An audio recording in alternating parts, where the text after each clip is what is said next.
Hi, everyone. This is Rosemary Coates in Silicon Valley. I'm your host for this edition of Women in Manufacturing.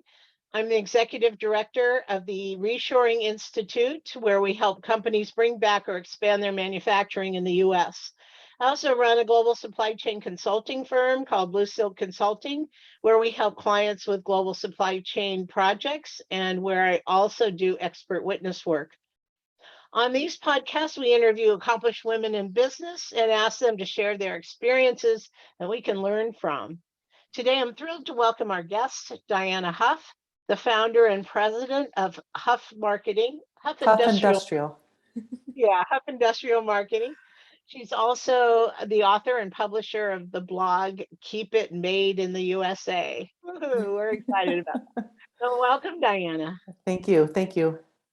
Can you tell us a little bit about your background and how you came to support goods made in America? Yep. So I actually started off in manufacturing when I was in college. I made sails for sailboats. So because I knew how to sew due to home economics, which I heard now is no longer offered. So learned how I knew how to sew. So I made sails for sailboats. I did that for 5 years. And then from there, I went to a company called Precision Technical Sewing, which was in your neck of the woods in Palo Alto, California. And it was a woman-owned manufacturing company, and she was a sailor. So that's how the connection was made.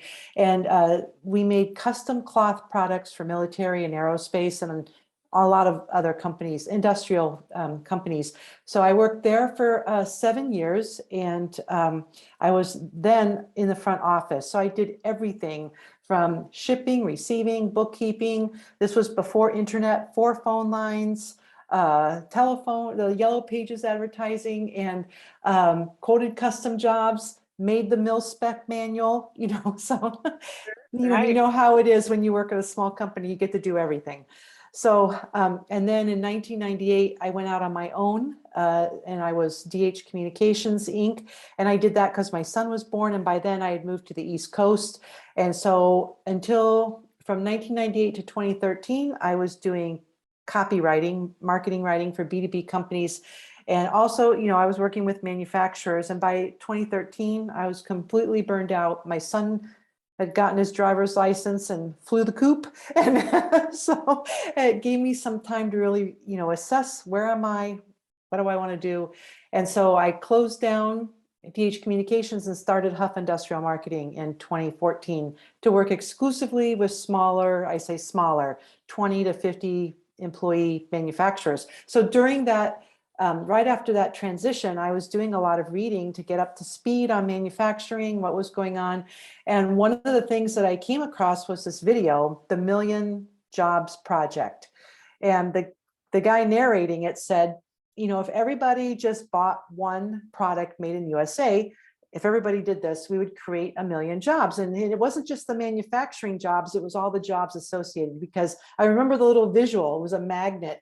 And it showed that when the manufacturer left, all the jobs in that community left too. And so the magnet's showing all the people getting sucked out, dry cleaners, daycare centers, gyms, the manufacturing ripples out. So I said, well, I can do better than buy one product. I'm going to make a commitment. And I felt very strongly, I said, if I'm going to be working with manufacturers, I need to support manufacturing. So I said, I'm going to buy Made in USA whenever possible, not knowing what I was getting into. And that's how it started. I started in 2015 and I started just reading the labels, was shocked and appalled, like, oh my God, nothing's made here. And so, right, that's right. But it's gotten so much better since then. And so there's some statistics that show that up to 80% of the products sold in some of the big retailers like Walmart and Target came from a foreign country in the late 90s. It was pretty amazing. Yeah, it was. Yeah, and whole industries. We had whole industries leave our country. So anyway, so fast forward up until last fall, I gave a presentation at my local library on how to buy Made in USA. And I was so surprised that people were inspired by my story. And I had brought in all these products from my house for show and tell.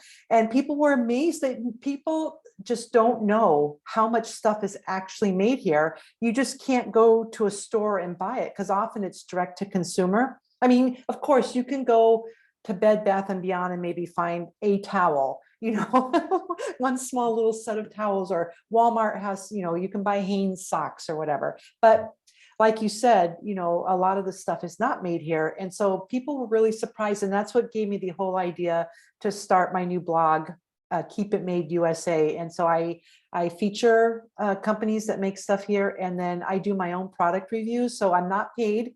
I'm not an influencer, a paid influencer. So I buy something. If I like it, I write about it. So Oh, that's great. Very yeah, good. yeah. Wonderful.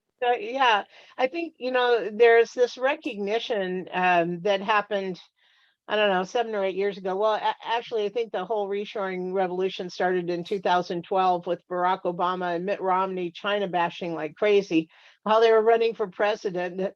Meanwhile, I'm working in China, helping all these companies offshore, thinking, oh man, I can't tell anybody what I do for a living. Yeah.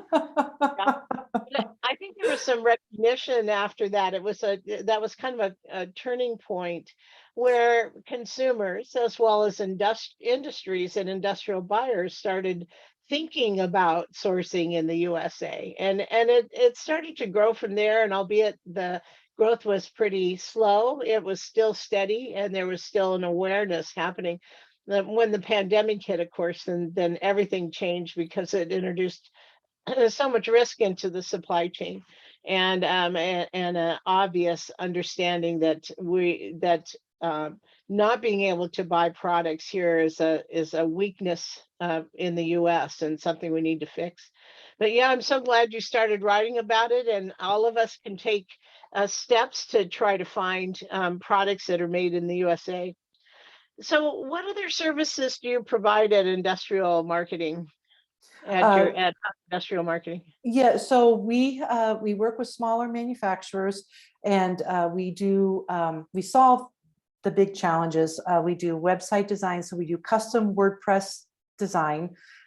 We do all the content. We do the typical stuff: content marketing, Google Ads, anything that has to do with the website and online. We take care of it. So we do online lead generation.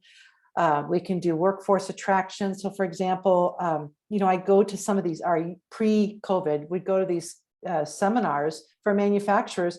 And, the big thing is trying to find employees, skilled labor, skilled employees. And no one would talk about how to create a website with a careers section and what's our culture. And, the thing about manufacturing is it is full of innovation. And you go to these it's getting much better, but you would go to these manufacturing websites, you'd see a picture of their building, and Right. no mention of what they're doing inside of it, or the Right. people. And so, to the generation that's coming up, they grew up on their phones and their computers and social media, and they want to see all that stuff. So the manufacturers who get it, they get it and they embrace it. So workforce attraction, meaning, help communicate your message of why people would want to work for you. Yeah, I think that's you hit a sore point for sure. And it's not just small and medium manufacturers; it's the large manufacturers just cannot find enough workers. Right. And it's sort of systemic, because as you were saying, as all those jobs went overseas, the magnet idea, um, there was no backfilling of certain trades and requirements for manufacturing, like tool and die makers, mold makers, welders, people that, Seamstresses. That's why I yeah, mentioned at the sure, beginning, sure.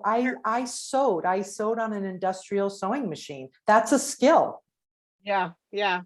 Well, and I think there's also misinformation on what kind of jobs are out there as well. So, we don't want all the jobs back, all the 23 cent an hour t-shirt production back. what we want are skillful jobs, and jobs that require higher level skill and training and so forth, because they pay better.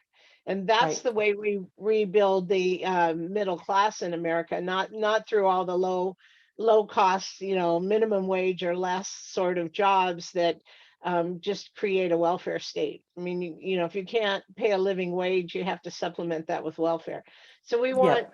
what we want to track back are skillful jobs, and the job environment has changed pretty significantly. I know, as you were talking about back in the day, uh, and me too. In the manufacturing environment, in the past you'd walk around and there were machines and paperwork orders and so forth. Now that's all computerized. So everybody on the manufacturing floor is using a computer to look at the next steps, or to move inventory along, or to recognize errors, or all that kind of thing. That's a different Yep. skill set Well, than. and I'm standing here at a standing desk made by iMover, and they're able to compete and actually offer a standing desk that's less in price. It's less in cost than the one by Herman Miller, which is also made in the USA, because they use automation. Yes, right. And even all the electronics and the legs and everything are made here, but that requires skilled employees. Yeah, so along those lines, what are you seeing, since you write about US manufacturers, and what kind of trends are you seeing out there? Or what kind of examples can you give us? Well, so all the manufacturers that I work with, and then the ones that I talk to, the ones I interview for the blog or calling, for prospecting, or whatever, everybody is swamped. It's so good to hear people say, we're just super, super busy. And, and I see, one of my customers, they were getting calls from companies looking for parts. Either they were made offshore or they were made in Europe, and the shipping times, and the shipping rates are exorbitant. And so they can't wait 12, 16, 18 weeks or even longer to get stuff here. So a lot of companies that make parts, whether it's, metal, urethane, rubber, whatever, they're getting lots of calls to have stuff made here because their supply chains have just, evaporated. And then the other thing I'm seeing, speaking of supply chains, so while everybody is very busy and thriving, it's also very rough. The cost of things has gone up, and the lead times on everything is, even if they are made in the US, they've been extended. So that's been hard on a lot of manufacturers. So it's a good time, but it's tough. Yeah, for sure.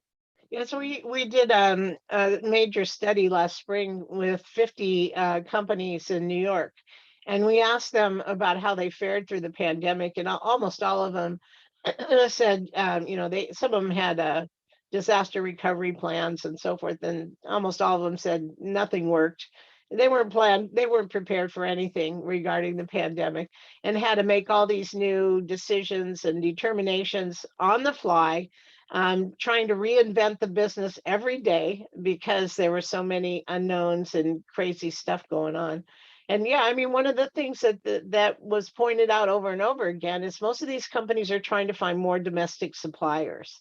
So all Yes. those little companies out there that are making things, or used to make things, that are going to start up again or expand their operations, all those companies in America are going to feed into that supply chain for the companies that are making finished products. Yes, Yeah. absolutely. Yep. Do you have any examples of manufacturers that have been successful in I know you write about these companies all the time, so I example. do. So one of my favorite stories, I interviewed him about a month or so ago. Tom Tanner, who is the CEO and founder of Presenter Tech. So robotic teleprompter stands. So before he came along, teleprompter stands were not made in the US, and they had to be manually adjusted. And so uh, you know, during the last presidential election, even the candidates were having problems. So Donald Trump famously took one apart, at one of his rallies, a teleprompter, because it was malfunctioning. Hillary Clinton was having issues with her teleprompter stand.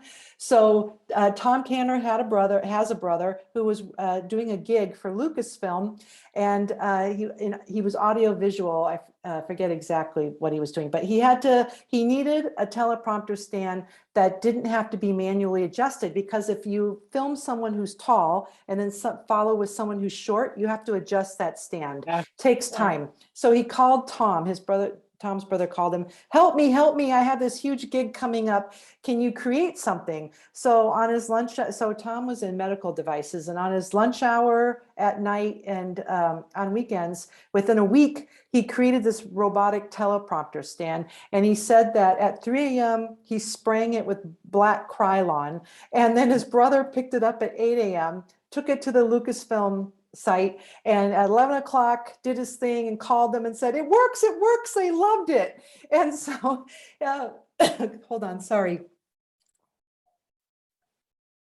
So his brother took it to the Democrat National Convention to let Hillary Clinton use it, because again, she was having issues with hers. And 2 days later, Tom Tanner got a call from the White House Communications Agency. They wanted to order 100 units. Wow. So, Wow. so he quit his job and started Presenter Tech.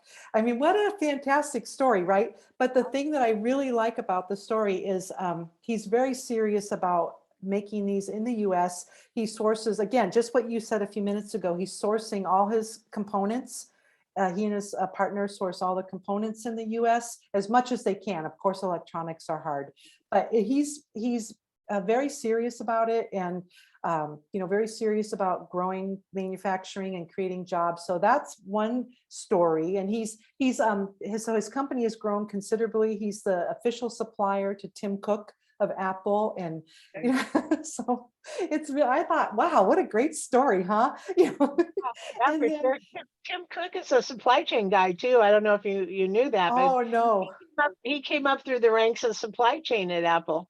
oh Years okay, years ago, we did a project for him. He was in charge of forecasting and planning when he was just a babe, and he hired us to do a forecasting project and help him select some forecasting software. Yeah, so he came up oh through the ranks of supply chain, and which oh is okay, really interesting because Apple is so it's all about the brand and the presentation and so forth, but behind all of that, Apple is truly a supply chain company. They are a designer and a supply chain company. They manage their entire supply chain. They don't manufacture anything. It's all right, outsourced. right, But supply chain is critical to that company, so it's interesting. Yeah. yeah. Yeah. And so, did you want a second one? Sure, yeah. Yeah, Tell us about so them. yeah, so my other favorite one is Authenticity 50. Have you heard of them? No. They're another one of those, what an amazing story. So they were staying at a B&B, and they slept on these fabulous sheets, and asked the proprietor, where did you get these sheets? They're amazing. And she said, alas, I bought them years ago. They were made in the US. You can't find them anymore. So Stephanie, I think her husband's name is Stephanie and Jim McDonald. I think that's their names.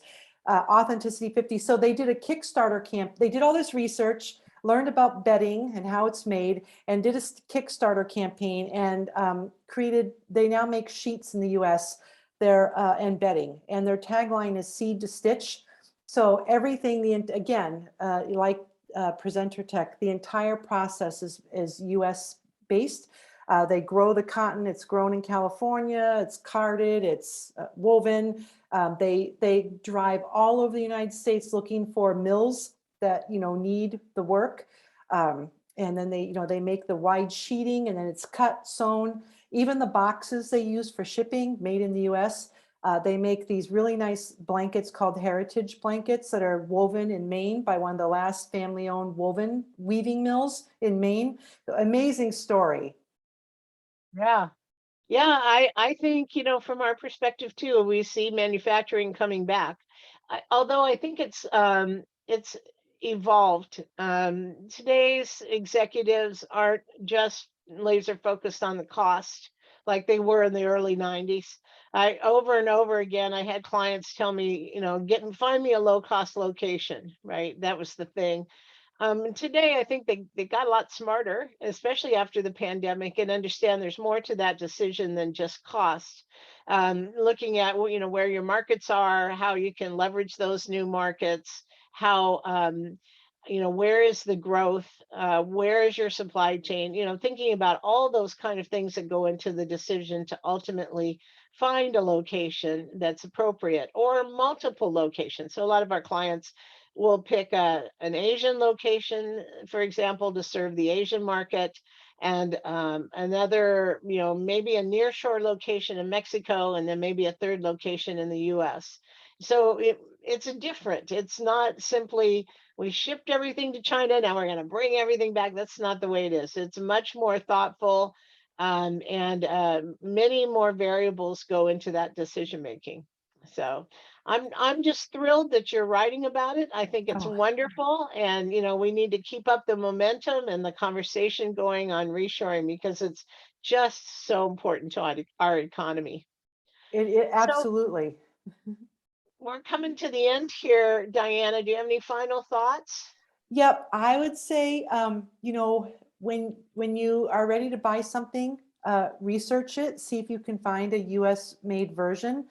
Uh, Many times you can, although, I mean, I admit, I always say I'm not a saint. I'm talking to you on my MacBook. Um, it is hard to find some things made here.